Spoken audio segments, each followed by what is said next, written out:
Senhor esteja convosco. Ele está no meio de nós. Proclamação do Evangelho de Jesus Cristo segundo Mateus.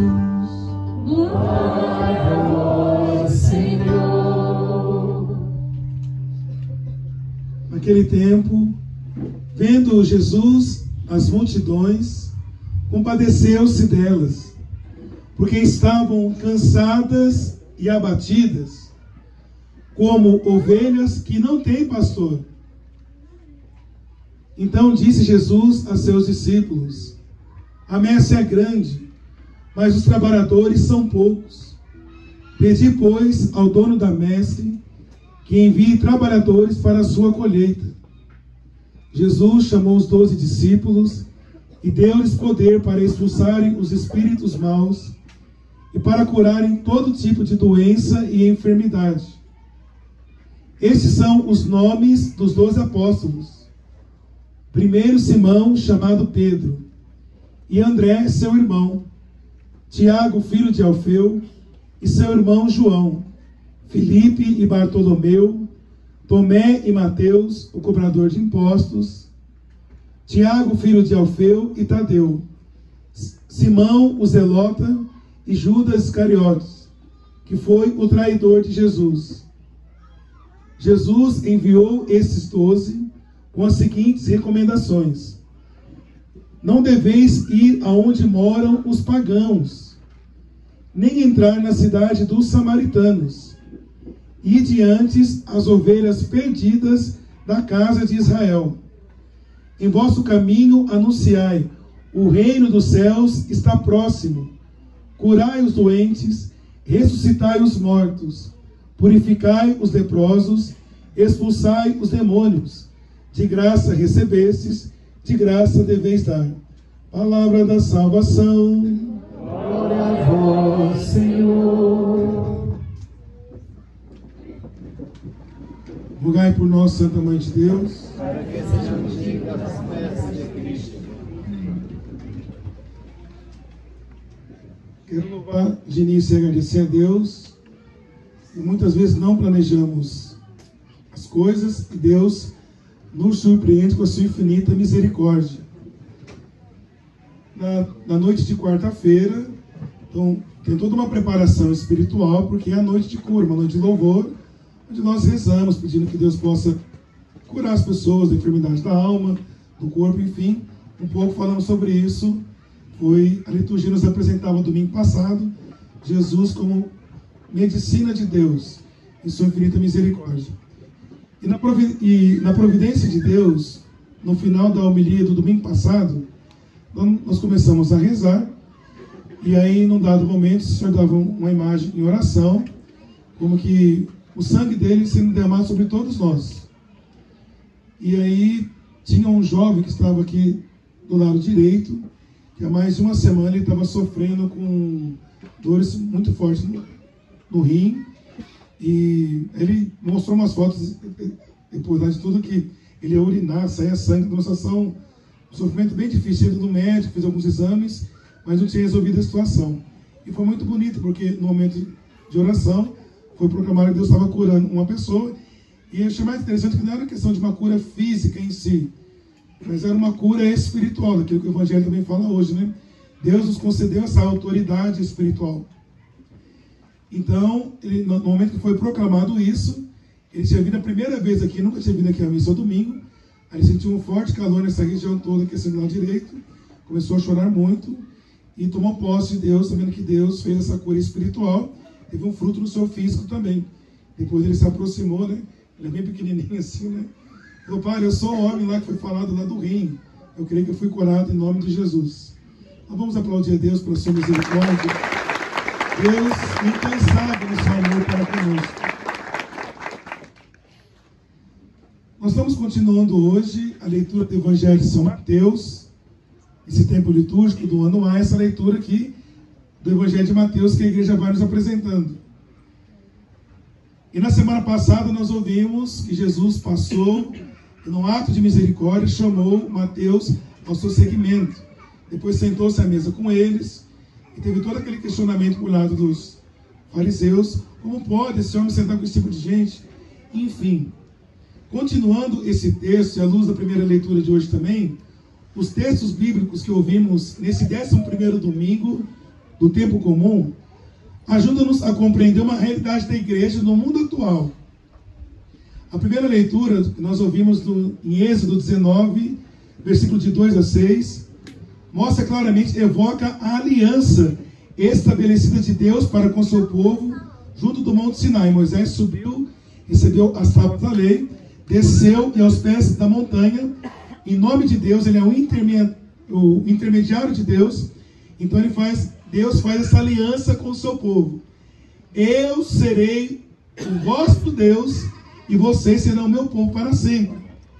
E a indicação aqui, uma vez que o povo de Israel foi libertado da casa da escravidão, se ouvires a lei e caminhar conforme aquilo que o Senhor ordena, não voltareis à escravidão dos vossos pecados.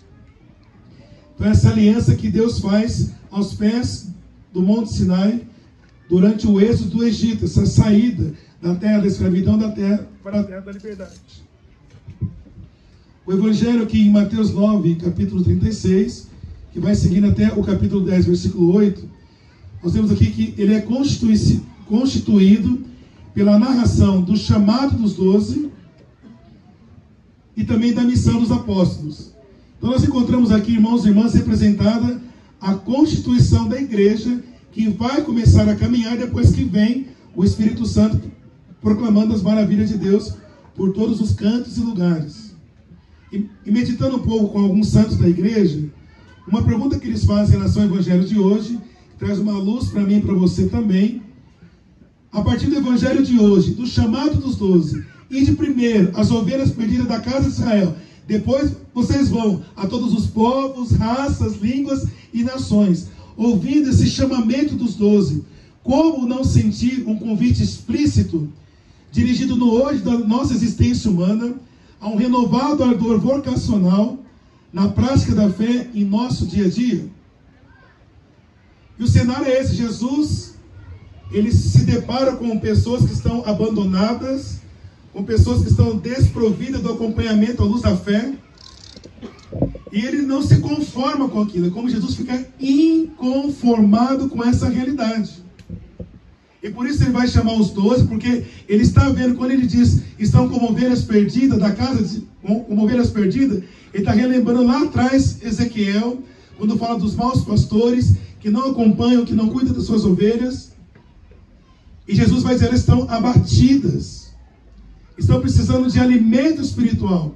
Por isso ele chama os 12, e São Tomás de Aquino, quando ele olha para esse texto bíblico, ele vai dizer, por que os 12? Porque lembra as 12 tribos de Israel lá no Antigo Testamento. É como que Mateus ele faz essa continuidade do povo eleito, escolhido desde sempre lá atrás, que aos pés da montanha, no Monte Sinai, Deus fez uma aliança com eles. Então, ide primeiro as ovelhas perdidas, daqueles para quem eu vim cumprir uma missão no início de tudo. Aqueles que eu escolhi para ser uma nação santa e um povo de sacerdote real separado para mim. Então Jesus chama os 12 para anunciar o reino. Atualizando para nós hoje, nós somos convidados a rever como está a nossa influência como cristão na vida das pessoas. Enquanto eu estava rezando, eu fiquei pensando, uma avaliação pessoal, mas eu creio que possa ajudar muitos de nós também. As pessoas que convivem comigo no meu dia a dia, vendo a maneira de eu rezar, de eu me comportar, as minhas ações, no ambiente de família, no ambiente de trabalho, no convívio, no relacionamento humano com as pessoas, elas olhando para mim, desperta nelas o desejo de vir à missa ao domingo, de adorar o Deus Eucarístico que nós vamos adorar nessa missa. O chamamento dos 12 é o chamamento também, irmãos e irmãs, de cada um de nós. E Jesus vai dizer, em primeiro lugar, ide pregar a fé aos judeus. Ou seja, primeiro as tribos de Israel e depois as nações.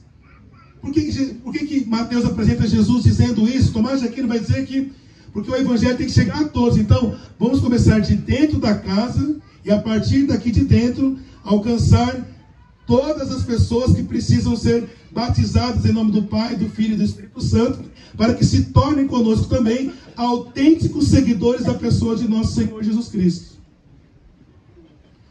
Tomás de Aquino continua dizendo ainda: os apóstolos são enviados de Cristo, ou seja, vão comigo as ovelhas perdidas, vão comigo, aprendam de mim, vivam comigo, para que possam proclamar as mesmas palavras de Cristo.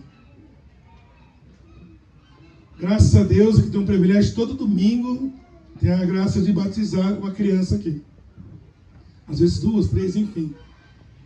É interessante, irmãos e irmãs, porque no ritual do batismo, quando nós vamos ler a introdução, à luz do catecismo da igreja, atualizando essa consciência de uma igreja missionária, porque por que a igreja existe?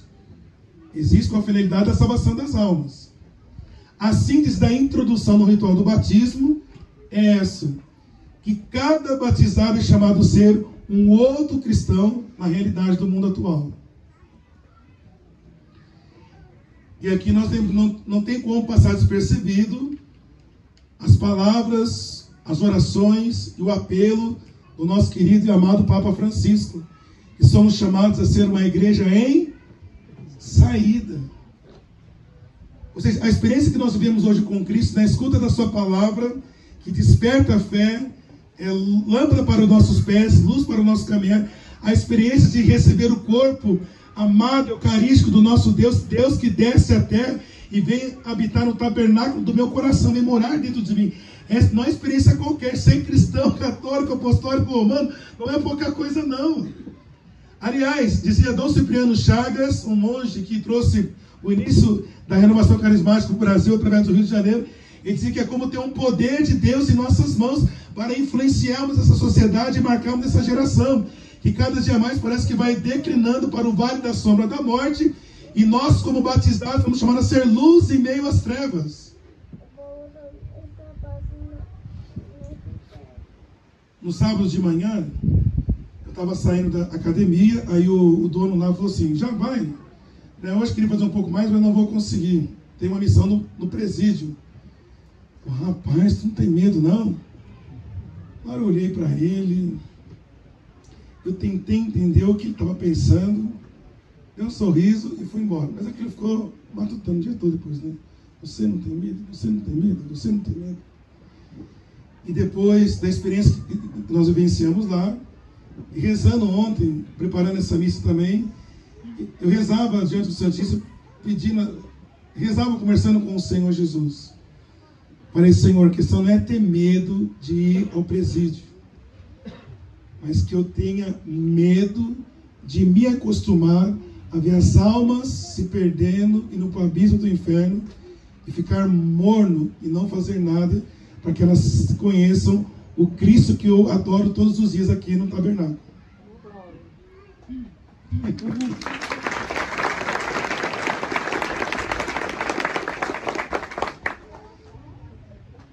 E aí ontem o Patrick seminarista, os jovens que infelizmente tivemos que cancelar o encontro do Samuel vocacional, aliás, tínhamos uma outra data, nós tivemos uma inspiração lá do Worship Jovens. Nós que foi um fogo de avivamento no coração da juventude ontem lá na Bulandeira, Jesus amado.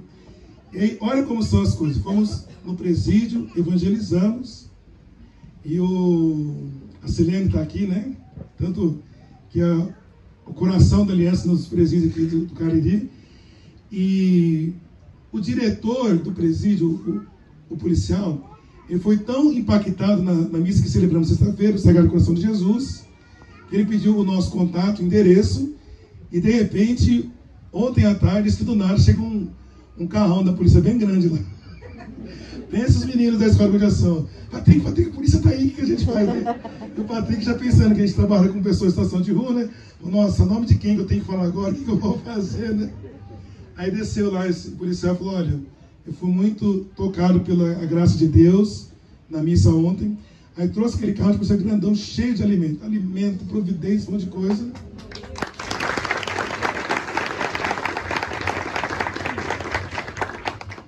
Aí ele veio, ficou ali, soube que ia ter worship jovem, voltou para casa dele e à noite veio participar da adoração. Ele e a namorada, ele trouxe mais 2 policiais com ele. Eita Jesus!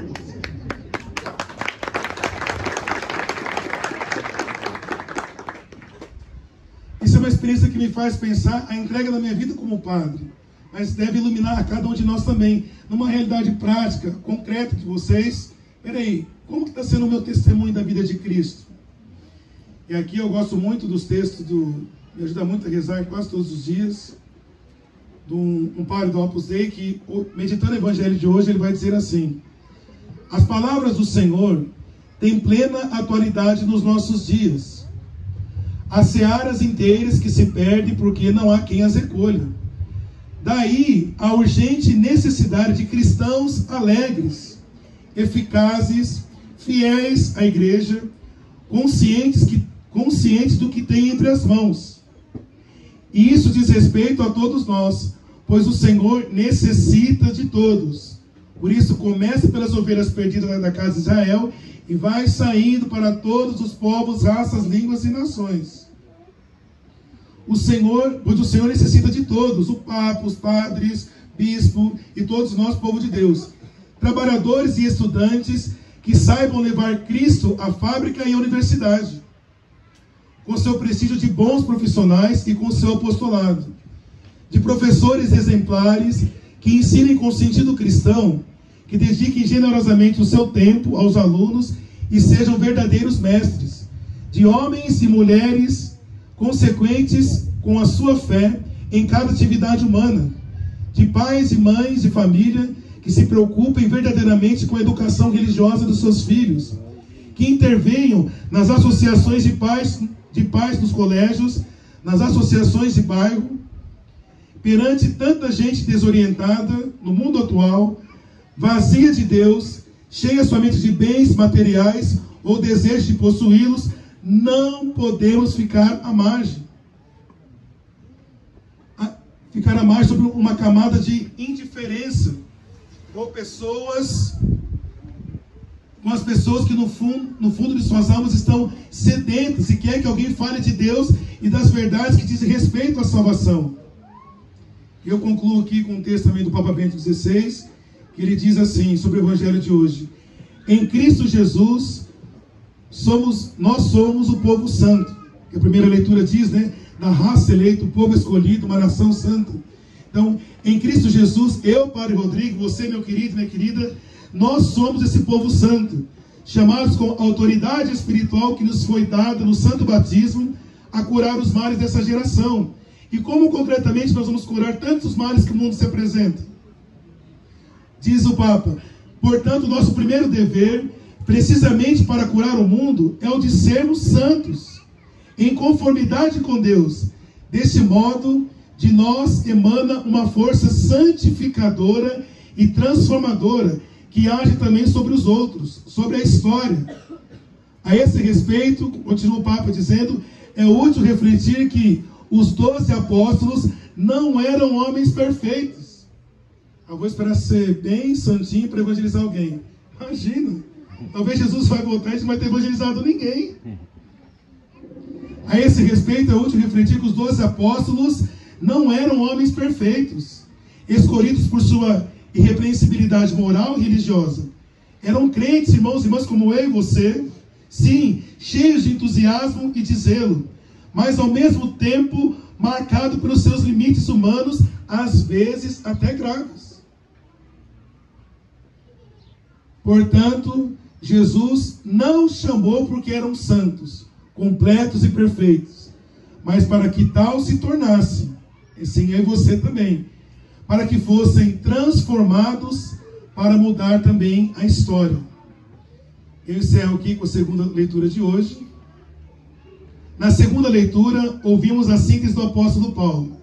Deus demonstra o seu amor para conosco, porque Cristo morreu por nós quando ainda éramos pecadores. Ou seja, irmãos e irmãs, a igreja é a comunidade dos pecadores, que acreditam no amor de Deus e se deixam transformar por Ele, e assim tornam-se santos e santificam o mundo. Vamos ficar em pé e rezar pedindo o Espírito Santo. E para ser santo, meus irmãos e minhas irmãs, somente, como dizia Agostinho, a obra da graça em nós. E vamos pedir essa graça ao Espírito Santo na conclusão dessa homilia, nesse domingo, dia consagrado ao Senhor. Que Ele venha fazer morada em cada um de nós. Espírito Santo, recebe hoje o nosso pensamento, o nosso olhar, o nosso falar. Recebe nossas mãos, os nossos pés, o nosso coração. E possa nos conduzir, nos guiar, nos direcionar ao encontro de tantos homens e mulheres que estão muito longe desse manancial de graça que recebemos hoje na liturgia da palavra e que vamos comungar daqui a pouco na Sagrada Eucaristia.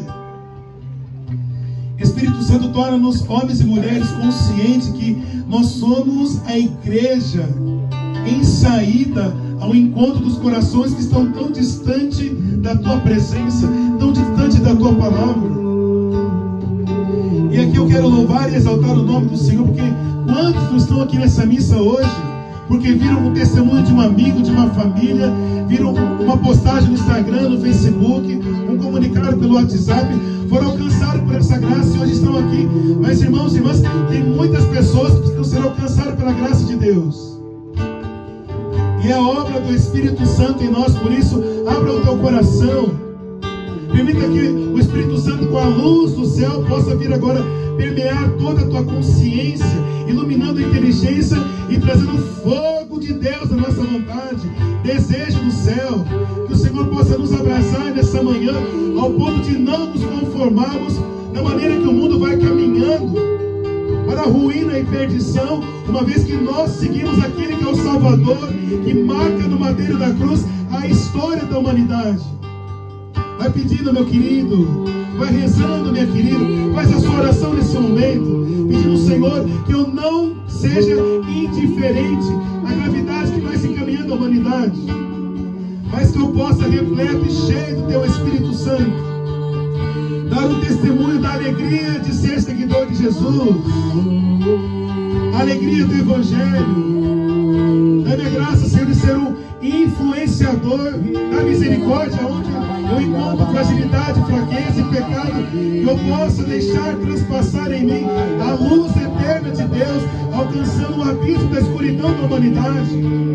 Vem, Espírito Santo de Deus, e nos renova. Vem, Espírito Santo de Deus, renove em nós o ardor missionário, renove em nós o chamado à entrega da vida ao Senhor. Famílias cheias do poder do Espírito Santo, homens e mulheres que marcam essa geração, porque são autênticos seguidores de Jesus. Vem sobre nós, Espírito Santo. Vem como no início da igreja nascente em Pentecoste. Vem morar em nós, vem habitar em nós. Age em nós, Santo Espírito de Deus.